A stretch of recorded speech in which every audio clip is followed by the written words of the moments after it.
अस्सलाम वालेकुम फ्रेंड्स, आप देख रहे हैं अलमक्का टेक एंड बिजनेस। अब दुनिया भर से हमारे तमाम व्यूवर्स को नाइट मार्केट अपडेट में बहुत बहुत खुश आमदीद। तो दोस्तों फाइनली यहाँ पे सैटरडे संडे हुए ओवर और मार्केटें मुकम्मल तौर पे तैयारी कर चुकी हैं एक नए हफ्ते के लिए, जिस हफ्ते में हमें जून के 2 और जुलाई के 3 दिन देखने को मिलेंगे, जिसका जिक्र एनएफपी को लेकर मैं सुबह की वीडियो में कर चुका हूं दोस्तों, जिसकी तैयारी आई होप कि आपने ज़रूर कर ली होगी। अगर आपने सुबह की वीडियो नहीं देखी तो उसका लिंक हमारे व्हाट्सएप चैनल पे शेयर कर दिया गया है, मिस मत कीजिएगा। तो दोस्तों आखिरकार वही हुआ जिसका डर था, दोनों तरफ से खिलाफ वर्जियों का सिलसिला शुरू हो चुका है। यकीन था दुनिया को कि अब ऐसा कुछ होगा नहीं, लेकिन इंतहाई नॉन सीरियस बिहेवियर के बाद अब हमें कुछ ऐसी चीज़ें देखने को मिल रही हैं जिन्होंने सबको यहाँ पर सोचने पे मजबूर कर दिया है एक बार फिर। और क्लोज मार्केट के अंदर हम देख रहे हैं कि ऑयल मार्केट्स में तकरीबन पर बैरल में 4 से $4.5 का इजाफा हो गया है, ब्रेंट में भी और WTI क्रूड में भी। अब अगर हमें एक्सचेंजेस पे ये रेट्स देखने को मिल रहे हैं तो यकीनन इसका कुछ तो असर आएगा जब मार्केटें ओपन होगी। अक्सर बिगनर हजरात हमेशा पूछते हैं, मैं हमेशा बता देता हूँ, 3:10 के बाद अगर आप पाकिस्तान में रहते हैं तो ये मार्केटें आपको वाज़िया तौर पे ओपन होके काम करती दिखाई देंगी। और याद रखें, एक्सचेंजेस पे जो आप चीज़ें देखते हैं उनके प्राइसेस बिल्कुल रियल होते हैं, ठीक है जी। इस रियलिटी में एक चीज़ मत भूल जाया करें कि हमें यहाँ पे हमेशा रहती दुनिया तक मैनिपुलेशन का सामना रहेगा, इसलिए कि डाटास जो हैं वो सभी के सामने यहाँ पर कोई छुपे हुए तो होते नहीं। तो गाइस जैसे ही हमने जो फ्राइडे मिडनाइट थी उसका सामना किया था तो वहाँ पर हमें माल बरदार के साथ छेड़ाछाड़ी की एक खबर सुनने को मिली थी। इस छेड़ाछाड़ी की खबर ने हमें ये सबक सिखाया है कि पूरा सैटरडे भी गया और संडे भी गया। सैटरडे और संडे पूरी तरह इसकी नज़र हो चुका है और इस वक्त धड़ाधड़ खबरें आ रही हैं जो मैं इस वक्त समझता हूँ कि मुझे शेयर नहीं करनी चाहिए, इसलिए कि मैं अपनी ऑडियंस को यहाँ पर चाहता हूँ कि एक ऐसे तरीके से एजुकेट करूँ जो इंशाल्लाह आपके अंदर एक बेहतरी पैदा करे। देखिए गाइस, हम पिछले तकरीबन 4.5 या 4 माह से 4 माह तो है पक्के हो गए हैं, कुछ ऐसी चीज़ें सैटरडे और संडे के दिन ही देखते हैं और पीर वाले दिन वो चीज़ें ठंड ठंडोरे का शिकार हो जाती हैं। उसकी वजह एक बड़ी वजह है, बड़ी वजह ये है कि अब दुनिया इन चीज़ों से कुछ ज़हनी तंगी का शिकार भी हो चुकी है। आपने देखा कि इसके रुकते ही चीज़ें बेहतरी की तरफ आती हैं, बढ़ते ही चीज़ें जो है इन्फ्लेशन को बढ़ाने की तरफ जाती हैं।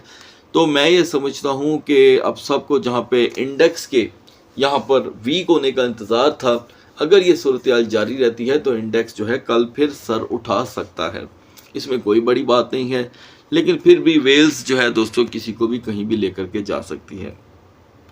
लिहाजा दोस्तों संडे के लोकल टाइम के मुताबिक आज जो कुशीदगी थी, जो मसले मसाइल थे वो बढ़े और जो स्टेटमेंट्स का सिलसिला है वो इतनी तेज़ी और शिद्दत इख्तियार कर चुका है जिसका कल पूरा कुलिया मैं आपके सामने रखूंगा। अच्छा, कुछ व्यूवर ने कमेंट सेक्शन में पूछा था कि क्या सर हॉर्मस को फिर बंद कर दिया गया है। देखिए दोस्तों, अभी तो ऐसी कोई न्यूज़ मेरे पास नहीं है, काफ़ी हमारी टीम ने वेरिफिकेशन करने की कोशिश की, ऐसी कोई खबर नहीं है और इंशाल्लाह ताला अब तक कोई गलत खबर पहुंचेगी भी नहीं। लेकिन ये पहला कदम कल हो सकता है, कल का, क्योंकि कार्गो वेसल्स जो है वो तो यही है, ठीक है। और अब ये क्योंकि एक वीक पॉइंट बना हुआ है तो इसे बार बार यहाँ पर छेड़ाछाड़ी का वसीला बना लिया जाता है। कहा यह जाता है कि बेसिक पॉइंट्स ऑफ जो मेमोरेंडम के थे वो अभी भी अंडरस्टैंडिंग है, उनमें कोई तोड़ फोड़ नहीं हुई। तो दोस्तों ये तो अब कल का दिन बताने वाला है। मुझे ऐसे लगता है कि आपको पूरी तरह अलर्ट रहना चाहिए। हमारी टीम पूरी कोशिश करेगी कि जैसे ही कोई खबर आए बिना किसी टाइम का लिहाज किए आपके साथ खबर शेयर कर दी जाएगी इंशाल्लाह, लेकिन पूरी तसल्ली करने के बाद। तो कल का दिन दोस्तों यहाँ पर बज़ाहिर तो ये एक पीर का दिन होगा, लेकिन हम ये भूल नहीं सकते कि ये जून का सेकंड लास्ट डे भी है, ठीक है। और उसके बाद डाटास तो मैं आपको यहाँ पर बता ही चुका हूँ। तो अब जल्दी से बढ़ते हैं मार्केट की तरफ। So guys now we are in the market, और मार्केट का मोमेंटम मैं हमेशा वीडियो के आगाज़ में ही आपको बता देता हूं। तो दोस्तों, जैसे कि आपको अपडेट किया गया था, मोमेंटम अभी भी लो का है। नतीजे में डोमिनेंस पॉइंट 20% फॉल कर गया है, और अगर हम कैपिटलाइजेशन को देखें तो ये 2.17 से 2.14 पे आई है। टॉप ट्रेंडिंग के अंदर कुछ भी ऐसा नहीं है। आज इत्तफाकन कमेंट सेक्शन में एक सवाल था, मैं यहाँ पर उसे ज़रूर एड्रेस करना चाहूँगा। बहुत से व्यूअर काफ़ी लंबे अरसे से, तकरीबन 6 माह से विक्स एक्सचेंज के बारे में रिव्यू की डिमांड कर रहे थे कि उस्मान भाई आपकी इसके बारे में क्या राय है। देखिए दोस्तों, मैंने इसके ऊपर कभी तवज्जो नहीं दी, ठीक है, इसलिए कि कभी यहाँ पर काम, ये जो आपके साथ मैं तजिया शेयर करता हूँ, इसमें से कभी फुर्सत ही नहीं मिली। लिहाजा क्योंकि डिमांड बहुत ज़्यादा हो चुकी है, जिस तरह आप तजिया टोकन्स का मांगते हैं तो एक्सचेंज के टोकन को जो होता है उसको भी मैं शेयर कर देता हूँ अक्सर।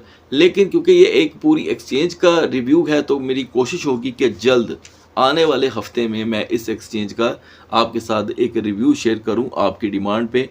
तो अगर मज़ीद आप में से कोई ऑडियंस चाहती है कि विक्स एक्सचेंज का रिव्यू शेयर किया जाए, तो आज के कमेंट सेक्शन में ज़रूर लिखिएगा, ताकि इसकी डिमांड ज़रा खुल के और सामने आ जाए। आप कहेंगे तो ठीक है, नहीं कहेंगे तो मैं आपके साथ शेयर नहीं करूंगा। लिहाजा दोस्तों, बीटीसी में आज करेक्शन देखी गई और अभी भी जारी है। So guys now we are in the market, और ये एक चीज़ देखें कि मैंने आपको अपडेट किया था कि बीटीसी यहाँ पर अब सांस लेता दिखाई नहीं दे रहा 60,000 प्लस। तो अच्छी बात यह है कि आपको यहाँ पर करेक्शन देखने को मिल रही है, ठीक है। अब करेक्शन, अगर आप सही मार्केट को समझने वालों में से हैं तो याद रखिएगा कि करेक्शन कोई बुरी चीज़ नहीं होती, ठीक है। तो करेक्शन कहीं ना कहीं बाज़-औक़ात अपॉर्चुनिटी बन के सामने आती है। तो पहला तो इसी बीटीसी का कर लेते हैं। फाइनली दोस्तों, बीटीसी ने जहां पे अपनी क्लोजिंग दी थी फ्राइडे मिडनाइट की, ये उसको पूरी तरह ठुकरा आया है। इसने ठुकराना ही था, क्योंकि हमारे साथ बड़ी एक्स्ट्रा कॉन्शियस ये क्लोजिंग थी हमारे लिए, और इसे हम ये भी कह सकते हैं कि ये एक कंफ्यूज्ड कर देने वाली क्लोजिंग थी। 60,350 से लेके अब तक जो है वो मार्केट 59,300 तक का लो दे चुकी है। तो गाइस, मैंने सुबह आपको क्या अपडेट किया था कि यहाँ पर बीटीसी तैयारी कर रहा है 59,000 की तरफ तेज़ी से बढ़ने की, और इसमें गुंजाइश 59,200 300 की तो नॉर्मली है। नॉर्मली माहौल आपके बिल्कुल सामने है दोस्तों। So BTC need a support still over there, ये इसकी एक आखिरी ख्वाहिश होगी। और क्योंकि 61,500 को पाना अब यहाँ पे बहुत मुश्किल हो चुका है, और अब अगर हम 61,500 पे आ भी जाते हैं तो मुझे ऐसे लगता है दोस्तों कि एक सिर्फ और सिर्फ ट्रैप होगा। ओके, तो चलिए अब ज़रा शेडो की तरफ चलते हैं। 3 शेडो हमारे पास मौजूद हैं। अगर हम इन शेडो को ही अगर फॉलो करें हिस्ट्री वाइज, तो दोस्तों यहाँ पर बीटीसी के सर के ऊपर मंडला रहा है 58,200-300 का लो लेवल। यही एक बिग बेरिश कैंडल अगर सपोर्ट लेस हो गई, यानी कि सपोर्ट ना पा सकी, तो बीटीसी का यहाँ पर 61,500 में एंटर होना बहुत दुश्वार हो जाएगा। इथीरियम तो दोस्तों यहाँ पे मुकम्मल ही खामोश दिखाई दिया, इथीरियम की तो बात ही ना करें। लिहाजा हम 1588 से रिजेक्ट हुए और 1563 पे गिरे हैं। बिल्कुल फ्लोट वही रही जो थी। अलबत्ता अभी हमें यहाँ पर कहीं सपोर्ट अगर दिखाई दे रही है तो वो 1550 की ही है। 1550 इज़ द ओनली लेवल जो यहाँ पे बीटीसी को फिर भी थोड़ी देर के लिए अटकने पे मजबूर कर सकता है। लेकिन मेरी पता नहीं क्यों ज़ाती राय ये है, जिससे आप पूरी तरह प्लीज़ जो कि है डिसएग्री हो सकते हैं, कि अगर 1550 यहाँ पे ब्रेक हो गया तो ये प्रेशर हमारा वेट कर रहा है 1510 1520 का, और टॉप रेजिस्टेंस जो है वो 1620 के बाद ही कोई इथीरियम कोई नया ब्रेकआउट दिखा सकता है, जिसके लिए इथीरियम की स्ट्रगल मार्केट के बिहेवियर के मुताबिक तो बहुत ही कम दिखाई दे रही है। तो दोस्तों you have to extra active, आपको यहाँ पे एक्स्ट्रा एक्टिव रहना पड़ेगा। बढ़ते हैं आल्ट कॉइन्स की तरफ। तो दोस्तों बीएनबी ने आखिरकार 550 की सपोर्ट को ब्रेक कर ही दिया, लेकिन फिर भी जल्दी रिकवरी शो की। जस्ट लाइक 549 से हम बाउंस कर गए हैं, और टेम्पररी एक माहौल क्रिएट हुआ है कि हम जस्ट आपको 551 प्लस दिखाई दे रहे हैं। चलें, कुछ तो देखने को मिला, लेकिन ये है कि 3 दिन लगा दिए बीएनबी ने 550 पे आते आते, ठीक है। तो क्योंकि बाउंसिंग एरिया जो है वो अभी बहुत दूर है, वो है 540 का। अब देखना ये है दोस्तों कि बेरिश कैंडल यहाँ से क्या रंग लेकर के आती है। लिहाजा 550 अब इसकी एक कमज़ोर सी एक सपोर्ट बन चुकी है, जिसकी अब कोई वैल्यू ही नहीं रह गई, और ऐसे में जो रिकवरेबल पोजीशन होती है वो ऑटोमेटिकली स्लो हो जाती है, जस्ट लाइक 550 टू 557। सोलाना दोस्तों आज सारा दिन तकरीबन 71.10 और 20 को प्रोटेक्ट करने में लगा रहा, बावजूद इसके कि हमें यहाँ पे अभी कोई सपोर्ट नहीं मिली। तो सोलाना अपने आप में दोस्तों इस वक्त मुझे तो बहुत कमज़ोर दिखाई दे रहा है। 70.50 के ब्रेक होने के बाद सोलाना हमें पुराने ट्रेंड की तरफ किसी भी वक्त लेके जा सकता है, जिसमें क्लोजेस्ट वन लेवल जो है वो 68.55 का रहेगा, और इतने बड़े लो के बाद इसे दोबारा रिकवर करना थोड़ा दुश्वार होगा। जहाँ जी कैश के लिए दोस्तों 380 की सपोर्ट है और वहाँ पे उसकी रेजिस्टेंस जो है वो 415 की। तो इस बीच जी कैश सुबह से लेके अब तक 3 टाइम 381 से बाउंस करके 388 और 389 तक पहुंच चुका है, लेकिन अब क्योंकि 5% से ज़्यादा का माइनस लेवल आ गया है और इससे पहले का ट्रेंड भी कुछ ख़ास मजबूत ना रहा बुलिश को लेकर, तो यहाँ पे 380 के ब्रेक होने के चांसेस बढ़ रहे हैं। मान लें कि अगर इसी के साथ साथ यानी कि जी कैश के साथ साथ बीटीसी ने भी 59,000 को ब्रेक कर दिया, तो जी कैश का ये जो क्रैश होगा ये करेक्शन से क्रैश में बदल जाएगा, और ये क्रैश तकरीबन इसे 370 और 68 के दरमियान खींचने की कोशिश करेगा। इस दरमियान जो नेक्स्ट 4 आवर की कैंडल होगी उसके पहले 2 घंटे बड़े अहम हैं। उसमें अगर आपको जी कैश दोबारा खींच तान के 388 और 392 पे ले आता है तो ये क्रैश जो है वो थोड़ी देर के लिए टल सकता है। XMR दोस्तों इस 3 दिनों में यानी कि फ्राइडे क्लोजिंग से लेके अब तक 317 से ऊपर जाने की कोशिश नहीं कर सका, और क्योंकि टॉप रेजिस्टेंस इसकी यहाँ पर ज़्यादातर 331 और 35 के दरमियान रही है, तो मैं समझता हूँ कि यहाँ पे XMR के पास अब ये आखिरी मौका है। 310 ब्रेक होने की शक्ल में हम 305 और 303 का लो देख सकते हैं। BCH का भी दोस्तों यहाँ पे डाउनफॉल कहीं रुक नहीं पा रहा। टेम्पररी तौर पे हमने 196 तक का एक नया हाई देखा, और अक्सर व्यूवर ने पूछा कि आप इसे अब नया हाई क्यों कह रहे हैं। देखिए गाइस, जब BCH को 200 से निकले हुए 72 घंटे भी हो चुके हैं, जबकि हम मोस्टली 48 घंटे को ज़्यादातर प्रेफर करते हैं, और उसके बाद उसकी कोई भी पुरानी जो रेजिस्टेंस होती है या साबका रेजिस्टेंस होती है वो ओल्ड रेजिस्टेंस के लाना शुरू कर देती है। तो क्योंकि BCH को ज़्यादा टाइम हो चुका है, तो अब इसके लिए जो कि है 200 को अचीव करना एक नई रेजिस्टेंस कंसीडर किया जाएगा। तो 194 से फिर से एक मरतबा BCH दोस्तों 185 से 180 के सफ़र की तरफ बढ़ रहा है, और हिस्ट्री कैंडल चार्ट पे हमें बार बार हाईलाइट करती दिखाई दे रही है इसकी पोजीशन को। इस बीच टाओ भी दोस्तों 210 से फाइनली रिजेक्ट होकर 205 तक पहुंच चुका है, और यहां पर इस सपोर्ट को यूटिलाइज होने के बाद टाओ ने हमें 206.80 तक की रेजिस्टेंस दी है। ये सपोर्ट बहुत ही कमज़ोर है दोस्तों, वॉल्यूम बिल्कुल अवेलेबल नहीं है, तो टाओ के लिए कुछ अंदेशा 199 के लिए बढ़ रहा है। अगर हम बाउंस की बात करें तो सबसे पहले तो यहाँ पे टाओ को 212 की रेजिस्टेंस चाहिए होगी।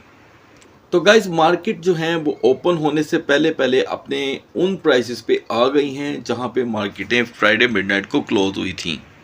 तो अब क्योंकि सारी दुनिया ये बातें जान चुकी है कि जी एक तो पी स्टील फिर से डिस्टर्ब हुई है, और छोटी मोटी नहीं अच्छी खासी सबकी नज़रें ऑयल प्राइसेस पे होंगी, इंडेक्स पे होंगी। मेरा ख्याल है आपकी भी होनी चाहिए, ख़ास करके इंडेक्स पे।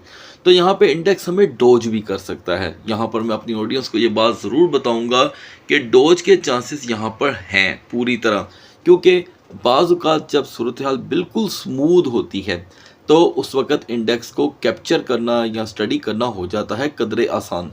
लेकिन यहाँ पर सूरत हाल हो गई है जंबल, एकदम से सूरत हाल को समझना बड़ा मुश्किल होगा। तो लिहाजा दोस्तों, जब मार्केट्स ओपन होती हैं तो पहले 30 मिनट बड़े अहम होते हैं। 4085 से ही मार्केट को हर सूरत अपना आगाज़ करना होगा। ये वो आगाज़ है कि अगर हमने 478 तक का भी लो देखा तो XAU यहाँ से फॉल कर सकता है, तेज़ी से 4055 की तरफ बढ़ेगा, और 4055 और 4050 के दरमियान बहुत ज़्यादा स्ट्रगल आपको होती दिखाई देगी।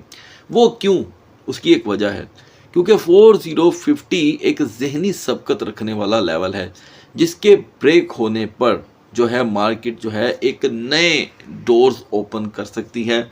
जैसे कि आपने सुना भी होगा, देखा भी होगा कि दुनिया इस वक्त 3800 की बातें बहुत ज़्यादा कर रही है और कहीं पे तो 3500 की भी बात हो रही है। लेकिन एक और चीज़ आपको बता दूं कि इसे लास्ट क्रैश कंसीडर किया जा रहा है। खैर हम काफ़ी दूर चले गए हैं, हम वापस आते हैं। तो लिहाजा दोस्तों 4090 एंड 4095 पे अगर हमें 30 मिनट की रेजिस्टेंस मिल गई तो वक्ती तौर के लिए हम 4150 का हाई देख सकते हैं। सो गाइज, इस पे जो तजिया मैंने आपको शेयर किया है, इसको अगर आप रीवेरीफाई करना चाहते हैं तो बायडिफाई पे कर लीजिएगा। अगर आपका बायडिफाई पे अकाउंट नहीं है तो लिंक वीडियो की डिस्क्रिप्शन में मिल जाएगा। सुबह तक अल्लाह हाफिज़।